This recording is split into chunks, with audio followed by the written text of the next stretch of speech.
Hi everybody, welcome to Kate's Space. I'm Kate from Pixie Designs, and today is Design Team Thursday for Sam Poole Designs. Sam Poole has an Etsy store where she sells her beautifully designed digitals, and also you can buy her designs from Creative Expressions, her stamps and dies and things. So yeah, I will link Sam's Etsy shop below, and also I will link all the other design team members, and you can go and see if you want their projects that they do.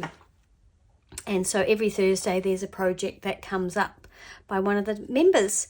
So this time I used an old book that I found. I found this book in my little secondhand store a while ago, and I actually took the guts out of it pretty promptly because I thought, oh, I do want to make a journal out of this. The spine was actually covered, I thought it had yellowed, but it was actually covered in sellotape, and it's pretty fragile, so I have removed it, and I decided I was going to make a one signature and an open spine journal. I nearly put a spine in it, but then I decided I would stick with my original plan. So yeah, it's got some photo corners just to protect those corners because one of them was getting a little bit soggy. But other than that, the cover's been pretty much left alone apart from a little clean. I decided I wanted to close it up with this wrap. I've had this vintage linen for ages. I have been hoarding it. I really love it. It's so beautifully embroidered. It is done by hand. You can see the knots and things on the back, and someone's done just such a beautiful job of it. So I actually didn't want to sew through here, so I've used some fabric glue to attach the ribbon, and then I've sewn these mother of pearl buttons on, and then so this is stitched here. Yeah, so that's not going to come apart, but it could be taken apart if someone wanted to. And then the cover is basically this very old vintage velvet. You can see some discoloration here on this part and over some lace, and you can see because the lace is quite lumpy, it's coming through and sort of embossing the velvet, which I quite like that effect, not that it was anything that I planned.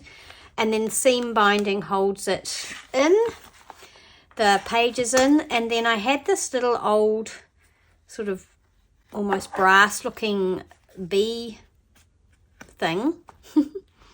I guess it's a charm, but it had little spikes coming out, so it's kind of embedded into the cover, and then I've also stitched it on so it won't come off. So yeah, that's the cover, the keeper of the bees.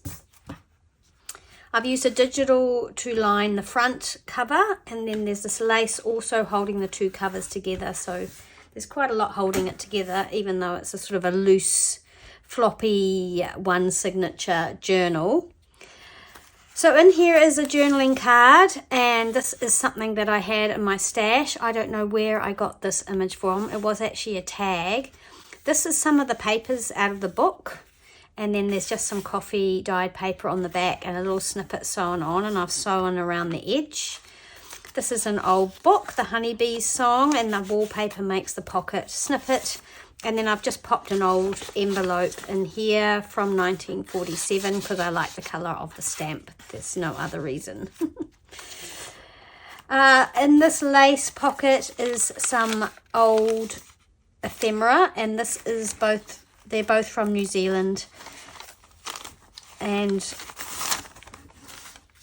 they are dated, just in case anyone is interested. I have had a few people read the receipts. So Wright and Stevenson. Okay, so this is from, sorry, I can't see a date because 1947. And this is from 1919. It looks like a cheque for £12, 4 shillings. So yeah, they are in there to do what you want with. Here's one of the inside fly sheets of the book, The Keeper of the Bees, and it had this beautiful blue sort of printing. There were several pages like that, and I've tried to use as many as I can. Some music manuscript, a page from the kit. Now throughout the book I have put little bees, so So they're little rub-ons from 49 and Market, and I've scattered them throughout the book for someone to kind of find. I can't even remember how many now, but yeah. A little sort of just piece of old handkerchief and some seam binding here, a snippet that I've sewn, and that's actually it's attached at the top, and it's a little tuck spot up in here, but I haven't popped anything in that. And this ledger is from the 1800s. I think it's 1868 or something. This is a very old piece of ephemera from also a New Zealand piece of ephemera from 1890 in Dunedin. I'm not going to actually take that off. I've decorated with this kind of applique here. That's a beautiful piece of New Zealand ephemera. This is just some vintage note paper that I've taken out of a notebook, and there's some German tape there held on with a clip. Another page from the kit. Under here I've done some stenciling on this brown paper. This is old brown paper from one of those record covers that I bought in my last, in one of my sort of op shopping trips. This is from an 1886 Girls Own journal. A lovely lady sitting in her garden. And this sort of tab is made out of some more of that velvet ribbon, and I think I've used all that velvet ribbon now. Some washi tape just strengthening this page, and then I've backed this page to strengthen it with some pianola music paper. An old vintage letter or envelope from 1938, New Zealand, and a tag created with collage and just onto this lovely card at the back. This is French antique rag paper, and this is the other side of that envelope obviously, and I've opened it up and I've placed this postcard on here to be written on. The picture on the front was nothing to write home about, and then done some stamping. There's one of the little bees, but maybe I shouldn't tell you, and there's just a tab up there.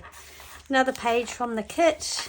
And I've printed on both sides. I've just done plain printing on the other side. Coffee dyed masking tape strengthening this page, which is out of a book that was obviously in a library. And some texture paste and some rub-ons there. A little key on this tab. This is just some repurposed sort of ledgery type paper. It's not old. And a little French vocab card with a little snippet on it, and one of the little Tim Holtz frames just tucked up in there. Page from the kit with some lace sewn across and a little wax seal. A bee tag. This is something else I had in my stash, and I've just put it onto some vintage music manuscript. There's the very last piece of the ribbon, and this is from Sam's kit, which I've just attached. Well, it's not attached with the brads because I didn't want them coming through the other side. And also in this belly band, lace belly band, is this piece of old ledger. I think it's from the 1800s, which I've done a beautiful rose. I don't know if you can see it, a beautiful rose embossing on. And there's a little wee tag there with a bee on it.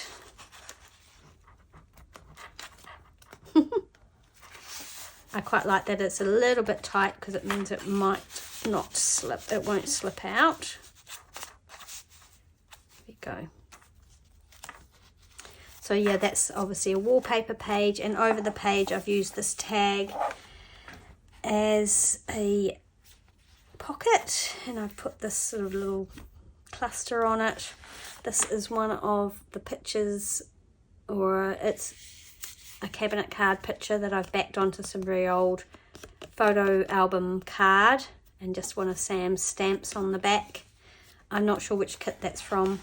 She's got lots of cabinet cards, and a little tag I made out of things from the kit, and one of the Tim Holtz embossed frames, and again that's put onto some very old card stock. A page from the kit, some mattress ticking and one of the little labels from the kit that I've just sort of layered onto some very old book page. That's stapled, the whole thing's stapled onto that page, but that label is just pinned on with this very rusty long pin. Some French sort of diary type paper. A little cluster that I've created down there, collage. And in the centre is a page from the kit, and I've resized them all to fit. Some more of the vintage velvet and a pin there, and I made these little tags with the bees on them. And can you see this tiny little bee charm? It's so cute. I had to use it. It's so tiny. Right, anyway, enough of that. I have strengthened this with some brown sort of packing tape and some of that German tape. But yeah, these pages are quite delicate. They're old. Some more. So the other side. So this is, now we're past the middle. This is the other side, obviously, of all the things. This here is like a little index card divider that I've collaged on with this very, very old script paper that's original and some 1800s book page, and I've included this really big bee charm, so that's the opposite of the other one. It's huge, while the other one is tiny. And on this side, some music manuscript, which I've just stamped on, and under here is this beautiful wallpaper that I got from Lily, which I will link her shop below. A little bit of lace on this one, sewn across, and some more of that. Well, that's the other side of that paper. Here I've made a envelope from a copy of a music cover that I own, which I love, and with a policy closure, and in here is a little sort of booklet fold out thing. Again, using the paper from the book and something from the kit. And in here are two little bee pictures. I think these are the Dutch sort of collectible cards. And there's two different bees on there. One of my library cards that are in my shop, which I've just done some ink spray and some texture paste, and one of Sam's luggage tags.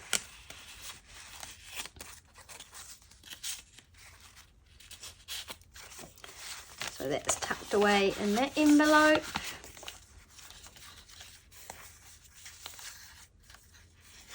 And this obviously flips open, so there's space here. The other side of that withdrawn library book from Takapuna Grammar School. And there we go, there's some more texture paste there. Another page from the kit. This is from the kit, this is from a different kit, and I don't know which one. And it's just attached to this envelope, and I've tucked another little cabinet card in there, which I've backed again onto that really old photo album card, and I've done the little stamp on this sort of folded over grungy label, and she tucks in there. Again, this flips open, and there's the rag paper, the French rag paper, which I haven't covered up. And that's one of those little Tim Holtz, I don't know what you call them, things. I think I've left that, yeah, you can tuck something in there if you want. Another sort of lace snippet here with another really cute little bee charm. Not as small as the other one, but it's still really sweet. And again, this is from the book. It's so beautiful with the bees and the blue flowers and everything. So yeah, I love that. And a little bit of German tape. And on this side, I have, this is beautiful cotton rag handmade paper, which is made here in New Zealand, and I've embossed it and put a little sari silk ribbon, and this is from the kit. And tucked in here is a very old, it's actually a Christmas card, but it's just the front of it, but I really love the flowers, wishing you many happy days, and the little cottage, and I can imagine lots of bees in that garden. This is a little simple, very simple tag backed onto, again, that old vintage or antique photo album card. This is from the book. This is from one of Sam's kits. and a Tim Holtz die cut, and this is from the kit, and I've just turned that into a bit of a journaling card by putting it on some of that really old cardstock that I have. This is a lace flip, and it flips up, and this is from the kit, and I turn this into a pocket. It's on the brown paper, and this is from the kit, and again that's actually backed onto some craft cardstock.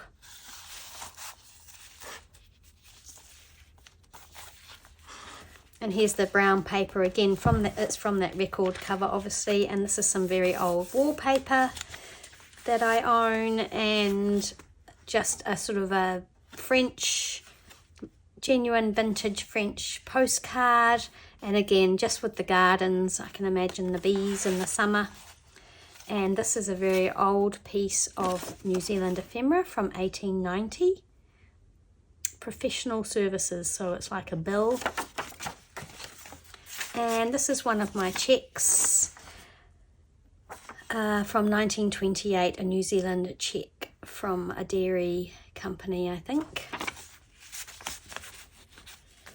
Again, here's this ledger, 1863 it's from, this ledger, and some of that texture paste. I've put this Tim Holtz die cut thing up here, and I've left it open as a tuck, and I made this tag. I cut out this beehive, and again that's just onto some, this is actually just manila folder I think, or manila card, and I've just tucked that up in there. The other side of that page, and the music manuscript, some more of the pages from the book, and I've backed those together because it is actually it's a thin paper, so that's just strengthened it. But we've got all the flowers and the bees, and again more bees and flowers, and a lace pocket. I've made this, I think this image is from Still Life, and I've just turned this into a little card to write in, and this is just another card to write on. And this is from an old photo album too, this blue paper, and again I've used that beautiful rose embossing folder, and then I have used some resin to resin that label. I didn't turn that into a pocket, I've just left it like that, so someone can decide what they want to do with it. And actually this opens as well, so it could be a double pocket in actual fact. And that's the back, and so that's what was on the back and the front of the, oh no, actually this was on the front and I took it out and put it on the back. On the back was like a scene of cliffs and water and things, but I really wanted to keep this somewhere in the book. So there's the beehive and the cottage and everything, so that kind of, I don't know, I feel like this kind of mimics it. It's totally different, but I don't know. Use our imaginations, right? So there we go. There's my little one signature open spine journal. She's very sort of loose and floppy, and yeah, I just really love how it turned out. I absolutely love this little wrap. And to be honest, it is really hard. It was hard to part with that little linen. Isn't it funny how you get attached to certain things? Anyway, I hope you enjoyed that flip through. This journal is in my Etsy shop, so you can go on over if you'd like to purchase it and give it a home. And yeah, that is that for my design team project. Thanks so much for watching, and I'll see you again soon in the next video. Bye.